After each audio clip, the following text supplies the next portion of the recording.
तो वर्तमान में जो गिरिब्रिज था वो कितनी पहाड़ियों से घिरा हुआ था? 5 पहाड़ियों से घिरा हुआ था, जिसमें तुमने देखा है कि मगध है तो मगध की जो वर्तमान स्थिति थी वो क्या थी?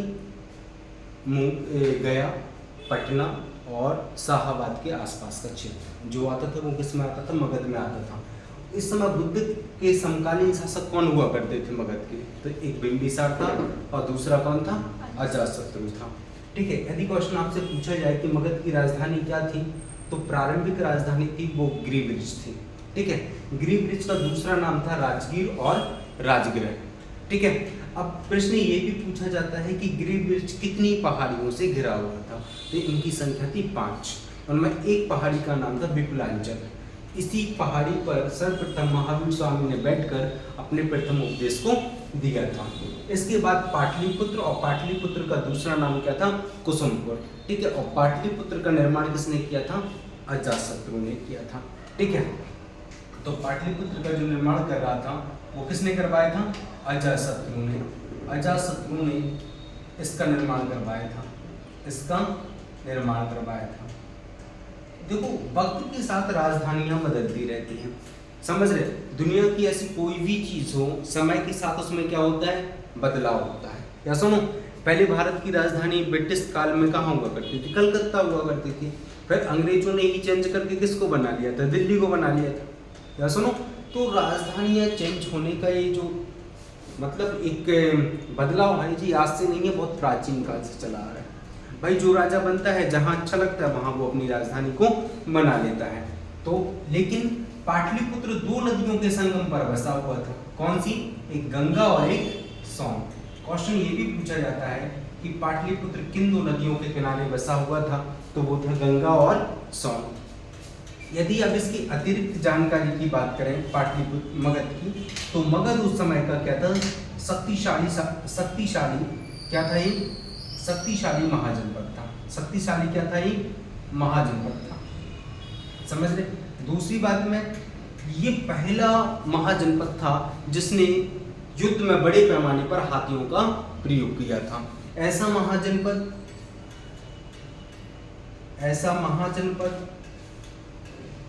जिसने युद्ध में बड़े पैमाने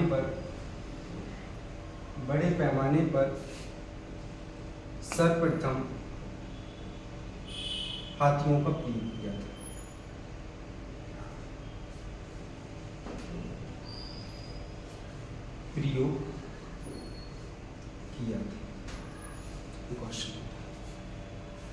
क्लियर? यदि कभी आपसे मगध के शासकों का क्रम पूछ लें, समझ रहे, तो मगध में किस वंश का शासन चल रहा था ये भी तय रखना है। तो भाई मगध में जो बुद्धकालीन समकालीन शासक थे कौन थे? बिंबिसार और अजातशत्रु जी कौन से वंश से संबंधित थे? हर्यक वंश से संबंधित थे। कौन से थे? हर्यक वंश से संबंधित थे। क्लियर? ये मगध की मोटी मोटी जानकारी है। ठीक है, मगध की सफलता में सबसे बड़ा हाथ था किसका? नंबर 1 हाथ तो था, क्योंकि जो इनकी राजधानी हुआ करती थी वो कहाँ बसी हुई थी? सोन और गंगा के संगम पर बसी हुई थी। इसी कारण अन्य महाजनपदों की अपेक्षा इसकी राजधानी पर आक्रमण करना बहुत मतलब आसान नहीं था। दूसरी बात क्या थी? मगध में बड़ी बड़ी नदियां होने के कारण जलोढ़ मिट्टी हर साल आती थी, जिससे यहाँ पर कृषि उत्पादन क्या होता था? बेहतर होता था। तीसरी बात, एक बात और थी कि मगध में कुछ टेक्नोलॉजियां भी अच्छी थी, और सबसे बड़ी बात थी कि मगध के जो शासक हुआ करते थे वो महत्वाकांक्षी थे। महत्वाकांक्षी का मतलब वो साम्राज्यवादी थे, वो चाहते थे कि हमारे साम्राज्य का क्या हो? विस्तार हो। सभी महाजनपदों पर विजय करना उनका एकमात्र लक्ष्य था। ऐसा उनकी रणनीतियों से समझ में आता है। क्लियर? तो ये लिखा गया।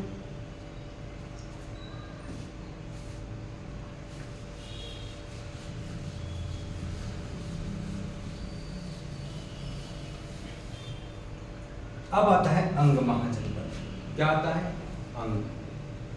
तो जब हम अंग के बारे में पढ़ेंगे तो सबसे पहले ये लिखेंगे, अंग सबसे पूर्वी महाजनपद था। क्या था? पूर्वी महाजनपद था। पूर्वी महाजनपद था। इसके बारे में एक जानकारी और लिखेंगे, बुद्धकालीन यहाँ का राजा कौन था? बुद्ध के समकालीन। देखो हम बार बार बुद्ध को क्यों रिलेट कर रहे हैं, क्योंकि इस इराकी कहानियाँ या इस युग की जो भी हम घटनाएं पढ़ेंगे उन्हें हमें बुद्ध को जोड़कर देखना है, समझ रहे? क्योंकि 600 BC लगभग बुद्ध से ही संबंधित है। तो यहाँ तक कि 600 BC या पूरा प्राचीन इतिहास आप उठा के देख लीजिए, तो बुद्ध के समकालीन यहाँ का राजा कौन था? समकालीन शासक ब्रह्मदत्त था। या कौन था? ब्रह्मदत्त था। बिंबिसार ने इसको मारकर बिंबिसार ने इसको मारकर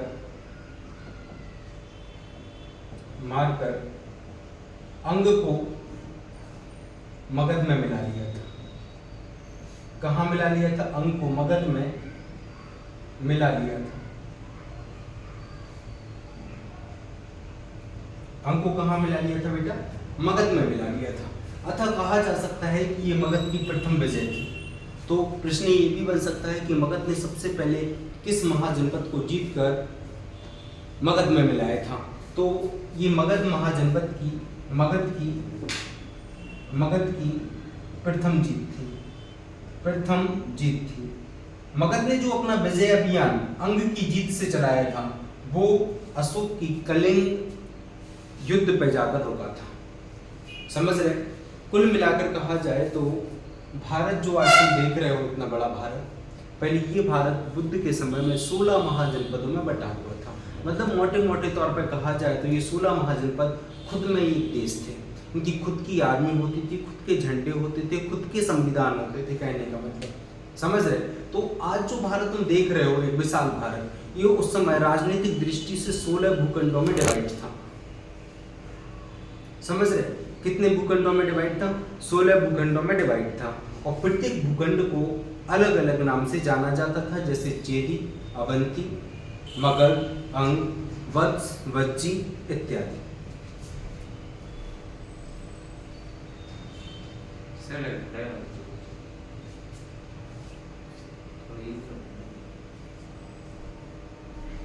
क्लियर? तो ये सब चीजें हमें देखनी थी। तो अंग का राज्य कौन था? बृहदत्त था। इसको मारकर बिंबिसार ने अंग पर कब्जा कर लिया था। कभी अंग देश की राजधानी पूछी जाए, राजधानी तो चंपा थी, राजधानी चंपा थी। अब चंपा जो नगर था, चंपा क्या था? एक नगर था। इस नगर का वास्तुकार कौन था? इस नगर का डिजाइन किसने तैयार किया था? जैसे आज हम बोलते हैं कि संसद भवन का डिजाइनर कौन था? एडविन लुटियस, समझ रहे? जैसे इंडिया गेट का डिजाइनर कौन था? एडविन लुटियस, समझ रहे? उसी प्रकार से इसका डिजाइनर कौन था? मतलब नगर का डिजाइन करता कौन था? मतलब इसका जो वास्तुकार कौन था? तो वो था महागोविंद। यदि इसके वास्तुकार की बात करें बेटा तो वो कौन था? महागोविंद था।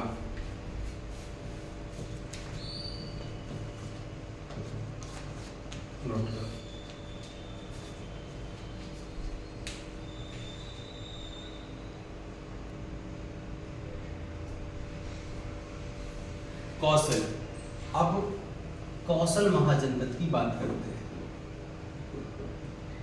यदि बुद्धकालीन मगध, अंग, वत्स, वज्जी के साथ साथ कौशल एक महाजनपद था और काफी शक्तिशाली महाजनपद था, ठीक है? यदि हम इसकी सीमाओं की बात करें या इसकी वर्तमान स्थिति की बात करें, इसकी वर्तमान स्थिति क्या पड़ती है? तो उत्तर प्रदेश का जो श्रावस्ती जिला है, उत्तर प्रदेश का श्रावस्ती जिला लगभग ऐसा माना जाता है कि ये, तो इसकी वर्तमान स्थिति तो लगभग उत्तरी भारत मान लें। क्या मान लें इसकी? उत्तरी भारत। वर्तमान स्थिति यदि आप मान के चलो कि इसका मैपिंग देखें तो इसके पश्चिम में क्या था? पांचाल। ये यहाँ पर कौन सा था? पांचाल महाजनपद था। कौन था? पांचाल। और इसके उत्तर में क्या था? नेपाल। उत्तर में क्या था? नेपाल। और इसके दक्षिण में कौन था? सई नदी। कौन थी? सई नदी। और इसके पूरब में कौन सी नदी थी? ये यहाँ पर एक महाजनपद था जिसका नाम क्या था? पांचाल। पांचाल किसके? कौशल के।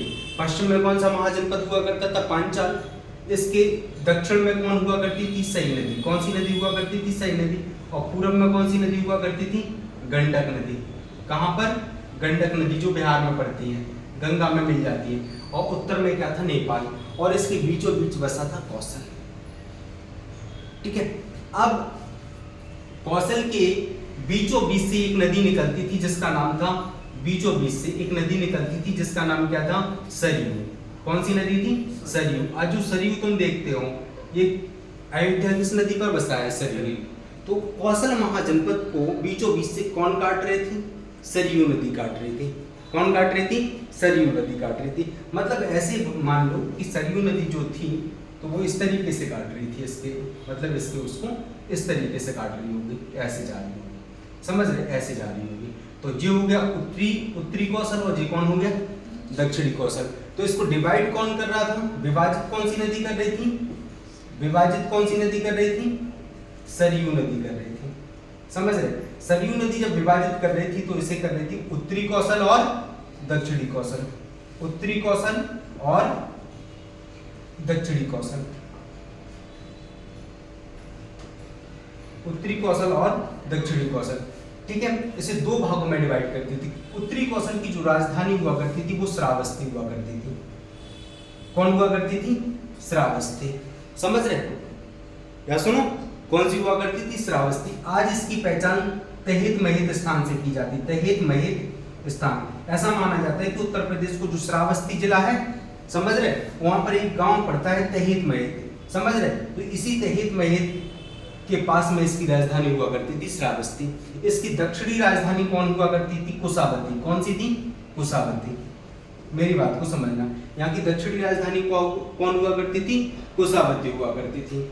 अब लेकिन क्वेश्चन ये पूछा जाता है कि देखो बेटा, यहाँ का सबसे पहले शासक कौन था? पहले ये देख लो, यहाँ का सबसे पहले शासक था कंस। क्या था? कंस। कंस नाम का शासक। पुराणों में जानकारी मिलती है कि यहाँ का प्रारंभिक शासक कौन था? कंस था। कंस ने काशी को जीतकर कहाँ मिला लिया था? काशी को जीत लिया था। काशी को जीत लिया था। कंस ने क्या किया था? काशी को जीत लिया था। काशी एक महाजनपद हुआ करता था जिसकी राजधानी वाराणसी थी। कौन सी थी? वाराणसी थी। उस काशी को किसने जीत लिया था? कंस ने। कंस के बाद कंस का जो लड़का था वो बैठता है जिसका नाम था महाकौशल। कौन था? महाकौशल। ठीक है। कौन था बेटा? महाकौशल। और महाकौशल के बाद इसका बेटा बैठता है जिसका नाम था प्रसेनजित। क्या नाम था? प्रसेनजित। और यही प्रसेनजित क्या था बेटा? इसी प्रसेनजित, मेरी बात को समझना, ये प्रसेनजित बुद्ध के समकालीन था। क्या था? बुद्ध के समकालीन था। प्रसेनजित बुद्ध के समकालीन था और बौद्ध धर्म का क्या था? अनुयायी भी था। बौद्ध धर्म का अनुयायी भी था। ठीक है। अब प्रसेनजित के बाद उसका पुत्र बिड्डूक बना। कौन बता बेटा? बिड्डूक। कौन बना? बिड्डूक बना। इसका पुत्र कौन बना? बिड्डूक। समझ रहे? और बिड्डूक ने क्या काम किया? शाक्यों को नष्ट कर दिया। शाक्यों पर इसने क्या कर दिया? आक्रमण कर दिया।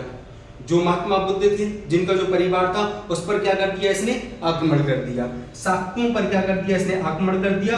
और शाक्यों का राज था उसे हमेशा हमेशा के लिए इसने मिटा के फेंक दिया।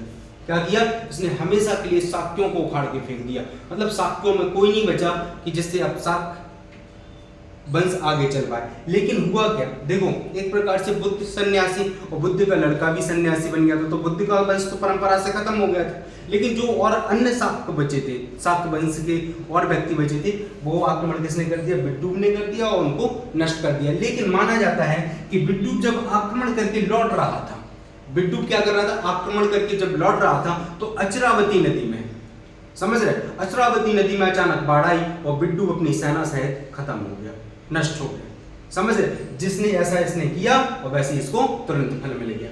समझ रहे? ये नष्ट हो गया। तो ये थी कौशल की एक मोटी मोटी जानकारी। एक बात और, प्रसेनजित की एक बहन थी जिसका नाम था महाकौशला। प्रसेनजित की बहन क्या नाम था? महाकौशला। और महाकौशला का विवाह किससे हुआ था बेटा? इसका जो विवाह हुआ था वो मगध सम्राट बिंबिसार से हुआ था। कौन से हुआ था? मगध सम्राट बिंबिसार से महाकौशला का विवाह हुआ था। जब ये विवाह हुआ था महाकौशला का, तो दहेज में प्रसेनजित ने 12 अरसी दी थी। क्या दी थी बेटा? 12 अरसी। तो ऐसा इतिहास में पहली बार मिलता है कि किसी नगर को दहेज में दिए जाने का उल्लेख। ऐसा क्वेश्चन बन सकता है कि ऐसा पहला कौन सा नगर था जो दहेज में दिया गया था? वो कौन था? 12 अरसी। फिर एक और हमें आधुनिक हिस्ट्री में एक उल्लेख मिलता है कि मतलब बंबई भी एक ऐसा नगर था जो पुर्तगालियों ने अंग्रेजों को दहेज में दिया था। समझ रहे? तो भारत का एक नगर तो वाराणसी एक बार दहेज में नहीं दिया गया, दो बार दहेज में दिया गया। समझ रहे? एक बार जब बिंबिसार का विवाह हुआ तो उससे दहेज में मिला, दूसरी बार जब अजातशत्रु का विवाह हुआ तब भी उसे दहेज में मिला। लेकिन आधुनिक हिस्ट्री में यदि हम बात करें तो आधुनिक हिस्ट्री में आती है बंबई। तो बंबई को दहेज में किसने दिया था? पुर्तगालियों ने। किसको दिया था? अंग्रेजों को दहेज में दिया था। तो ये दहेज में दिए जाने के उल्लेख 2 ही मिलते हैं हमें, और इसके बाद मिलते हो तो मैंने पढ़ा नहीं, और आप पढ़ सकते हो, देख लेना।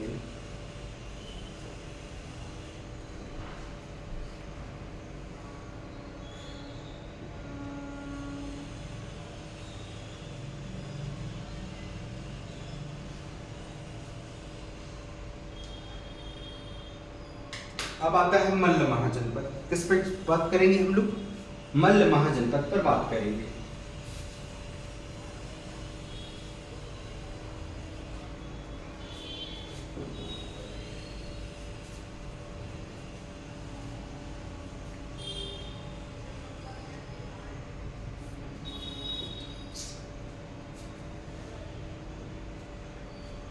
लिखा गया?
मल्ल।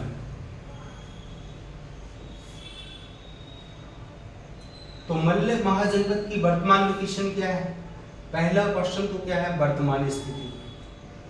वर्तमान स्थिति तो पूर्वी उत्तर प्रदेश का देवरिया जिला, पूर्वी उत्तर प्रदेश यानी बिहार की साइड एक जिला पड़ता है जिसका नाम क्या है?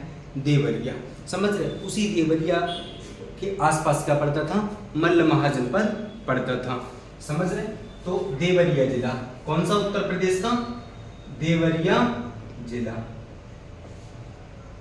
कहां? यूपी का। ठीक है, वर्तमान स्थिति। दूसरी बात, जो मल्ल महाजनपद था, ठीक है, इसकी राजधानी क्या थी? मल्लों की 2 राजधानियां हुआ करती थी बेटे। कितनी राजधानी हुआ करती थी? 2। एक का नाम क्या था? मल्ल महाजनपद की राजधानी का नाम, एक का नाम था कुशीनारा। क्या नाम था? कुशीनगर या कुशीनारा। और दूसरी का नाम था पावापुरी। कौन था बेटा? पावापुरी। मेरी बात को समझ रहे? कुशीनारा में बुद्ध की मृत्यु हुई थी। कुशीनारा में क्या हुई थी? बुद्ध को महापरिनिर्वाण की प्राप्ति हुई थी। बुद्ध ग्रंथों में मृत्यु को क्या कहा गया? महापरिनिर्वाण। तो बुद्ध को महापरिनिर्वाण की प्राप्ति कहाँ हो रही थी? कुशीनारा में। ठीक है, आज भी कुशीनारा उत्तर प्रदेश का एक जिला है। समझ रहे? तो कुशीनारा में महानिर्वाण की प्राप्ति हुई थी। दूसरी बात, पावापुरी। पावापुरी में महावीर स्वामी की मृत्यु हुई थी। तो महावीर स्वामी को निर्वाण की प्राप्ति, देखो बौद्ध ग्रंथों में मृत्यु को क्या कहा गया? महापरिनिर्वाण, लेकिन जैन ग्रंथों में क्या कहा गया? निर्वाण। ठीक है, तो महावीर स्वामी को निर्वाण की प्राप्ति हुई थी। कहां पर हुई थी? जो हुई थी भाई आपकी पावापुरी में। एक अचानक संयोग देखो कि मतलब दो महान व्यक्तियों की मृत्यु कहाँ हो रही है? मल्ल महाजनपद में। तो मल्ल कितने सौभाग्यशाली नहीं होंगे। मल्लों ने क्या काम किया था? एक बात और क्वेश्चन बनता है, मल्लों ने एक संसद भवन बनवाया था। मेरी बात समझना, मल्ल महाजनपदों में गणतंत्र व्यवस्था थी। कौन सी व्यवस्था चल रही थी मल्ल महाजनपद में? गणतंत्र व्यवस्था चल रही थी। मेरी बात को समझना, मल्ल महाजनपद में कौन सी व्यवस्था चल रही थी? गणतंत्र व्यवस्था चल रही थी। राजतंत्र नहीं चल रहा था। क्या चल रहा था? गणतंत्र चल रहा था। मल्लों ने एक संसद भवन बनवाया था। क्या बनवाया था? जिसे उद्भटक कहा जाता था। क्या कहा जाता था? उद्भटक। मल्लों ने एक संसद भवन बनवाया था। क्या बनवाया था? संसद भवन। संसद भवन में क्या होता है? संसद भवन में क्या होता है? जो बड़े बड़े प्रतिनिधि होते हैं, जो चुने हुए प्रतिनिधि होते हैं, जैसे आज हमारे सांसद हैं, जैसे विधायक हैं, ये लोग कहाँ एक जगह बैठकर क्या करते हैं? भारत की नीतियों पर बात करते हैं कि भारत को हम कैसे बढ़ाएं, भारत में कौन कौन से कानून होना चाहिए, भारत के लोगों को हमें कौन कौन सी योजनाएं देना चाहिए, कितने गरीब हैं, गरीबों को हम क्या करें कि उनकी स्थिति बेहतर हो जाए। तो ये क्या बनाते हैं? नीतियां बनाते हैं। जिस स्थान पे ये बैठते हैं उसका नाम क्या नाम रखा जाता है? संसद भवन। समझ रहे? तो संसद भवन का मल्लों ने एक संसद भवन बनवाया था। इसका उद्घाटन किसने किया था? बुद्ध ने किया था। इसका उद्घाटन किसने किया था? भगवान बुद्ध ने किया था। इसका उद्घाटन कौन कर रहे थे बेटा? भगवान बुद्ध कर रहे थे। ये वेरी इंपॉर्टेंट क्वेश्चन है। ठीक है, इसको नोट करो।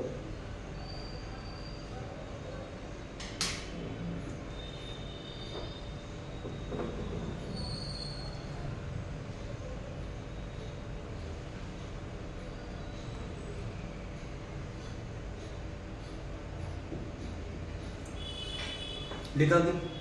अब बच्ची, अब क्या आ जाता है? बच्ची। हेडिंग लगाओ बच्ची।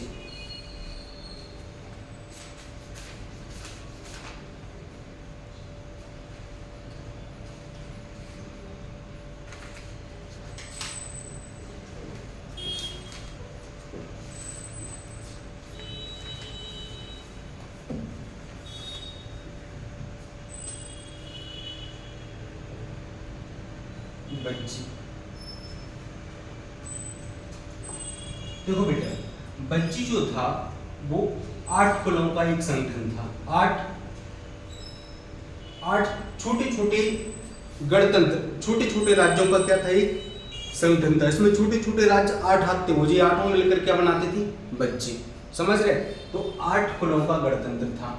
8 कुलों का गणतंत्र था। इसी में क्या आता था? 8 कुलों का गणतंत्र था। ठीक है, या 8 कुलों का संगठन था। ये क्या था? 8 कुलों का संगठन था। तुम्हें पता है कि बज्जी को किसने जीता था? अजातशत्रु ने। बज्जी को किसने जीता था? अजातशत्रु ने। क्या बज्जी जीत पाती थी? बज्जी को हरा पाना क्या अजातशत्रु के लिए आसान था? भाई बज्जी में 8 राजा थे, 8 बड़े बड़े राज्य थे।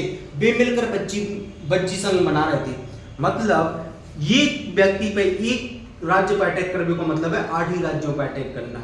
जैसे आज का नाटो संगठन है अमेरिका का। अमेरिका के नाटो में 32 देश हैं।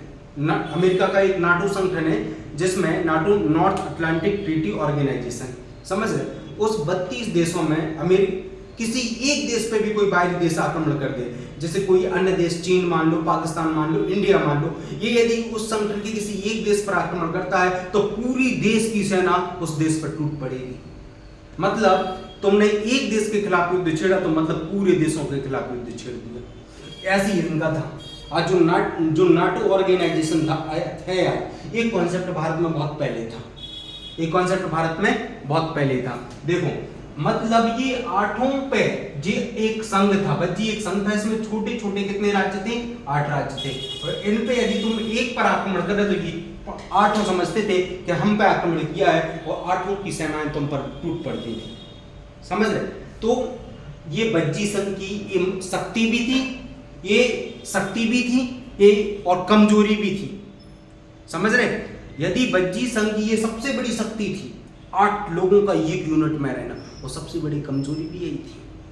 कैसी भाई, तुम लोग 6वीं क्लास की एनसीईआरटी में पढ़ना, इसमें बज्जी संघ में आती कौन कौन थी? लिच्छवी।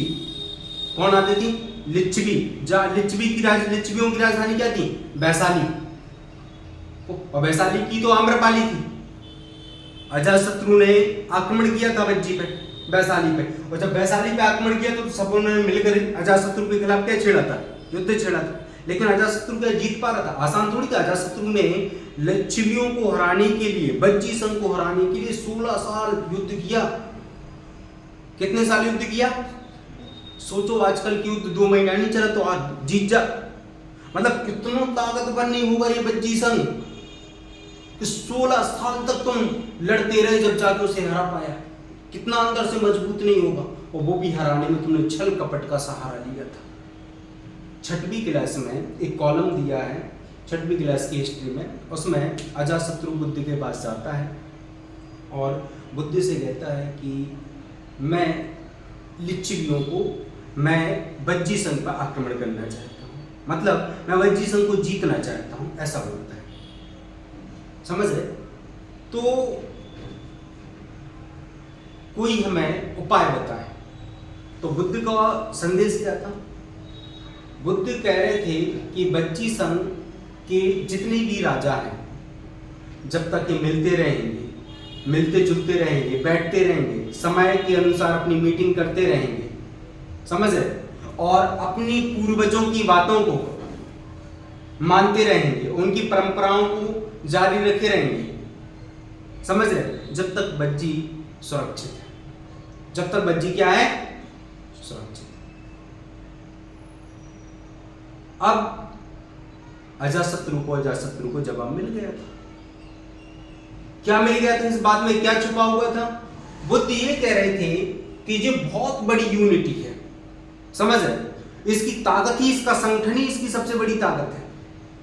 यदि इस संगठन में फूट डाल दो, यदि इस संगठन में फूट डल जाएगी तो ये क्या हो जाएगा? ये संगठन खत्म हो जाएगा। बुद्ध ने ये नहीं कहा कि संगठन में फूट डाल दो, क्योंकि बुद्ध खुद बज्जी संघ थे, समझ रहे, तो उनको नहीं थोड़ा बहुत बुरा लगा होगा कि क्या कह रहा है, कि मतलब बज्जी संघ को ही मिटाएगा।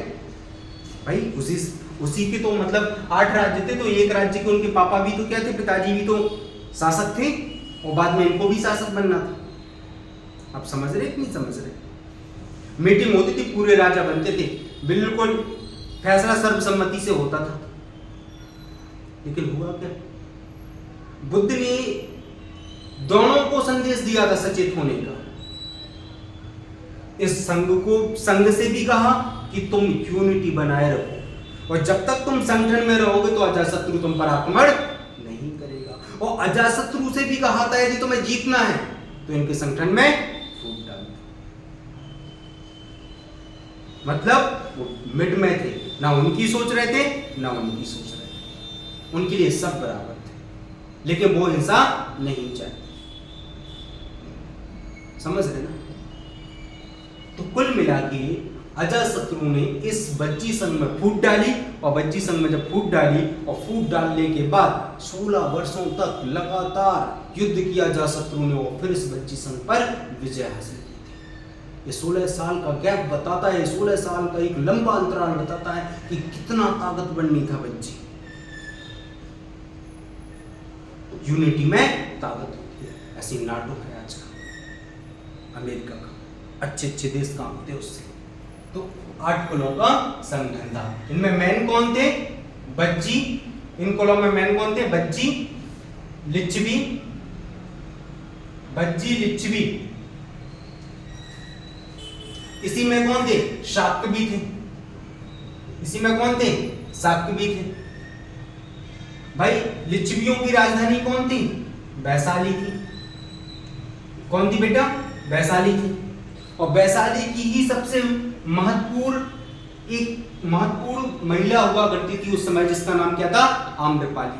आम के नीचे ये मिली थी, इसी कारण इसका नाम क्या रख दिया गया था? ये आम्रपाली। उस समय की सबसे बड़ी गणिका थी, जो बाद में क्या हुई थी? बौद्ध धर्म में भिक्षुणी बन चुकी थी। बुद्ध की शरण में आके भिक्षुणी बन गई थी।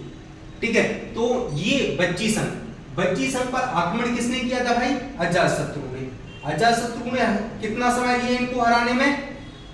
16 वर्ष का लंबा समय लगा। लेकिन इस दौरान अजातशत्रु ने कौन कौन सी तकनीकों का प्रयोग किया युद्ध में? रथमूसल और शिलाकंटक, दो नए औजार निकाले। जैसे आज नई नई मशीन आर्टिलरी नहीं आ रही है, तोपें आ रही, कोई किसी भी प्रकार की तोप आ रही, को हवा में तोप छोड़ दे रहे, तो उस समय भी ये अपने आप में बहुत एडवांस टेक्नोलॉजी थी, किसी के पास नहीं थी। या अजातशत्रु के पास 2 टेक्नोलॉजी थी। कितनी टेक्नोलॉजी यूज की थी इसने?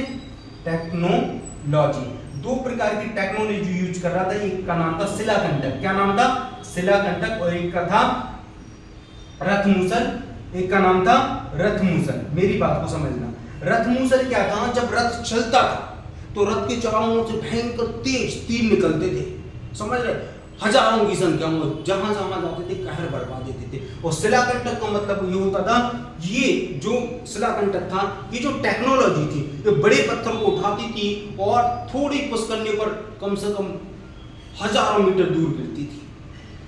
मतलब बड़े बड़े पत्थरों जिन पे गिरते होंगे, जिन सैनिकों पर वो क्या हो जाते थे?